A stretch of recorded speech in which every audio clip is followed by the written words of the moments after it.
বাবা, খেয়ে নাও, একটু মাছ খেয়ে নাও। মাছ না খেলে কি আর শক্তি হয় শরীরে? শরীরে শক্তি হবে না, বল হবে না, তারপর হচ্ছে বাঁচবি কি করে বাবা? এরকম করে বাঁচবি কি করে?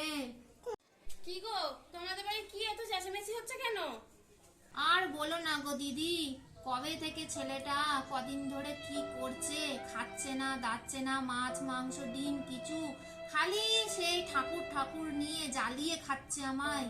কি করে না খেলে হবে বলো? শরীরে শক্তি বল কি করে পাবে? হাই হাই, আমার কি যে হলো! এই ছেলেটাকে নিয়ে আমার কি হবে মা গো? কেন এ মাছ খায় না মা গো? হ্যাঁ হ্যাঁ, খাওয়াও খাওয়াও।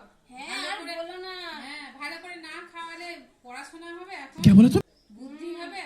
মাছ শরীরটা খাচ্ছে না, অত সে রোগা। কি শুরু করেছে? আমিও তাই দুদিন ধরে শুনছি তাই। একদম ওরকম খেতে দেবো না বলবে না, জোর করে করে খাওয়াবে।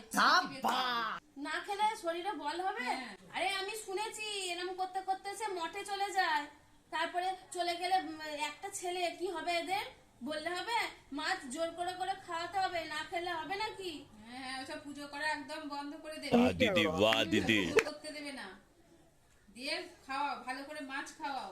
তোমরা যে আমিষ খাওয়া করো, আমিষ খাওয়া কি উচিত?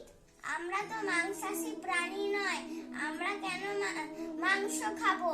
আমরা তো মানুষ, মাছেদেরও তো প্রাণ আছে, পরিবার আছে, ছেলে পুলে আছে, ওদের কেটে খেলে পরিবারের তো কষ্ট হয়, সেরকম তো ওদেরও কষ্ট হয়। সবার উচিত কৃষ্ণ ভজনা করা।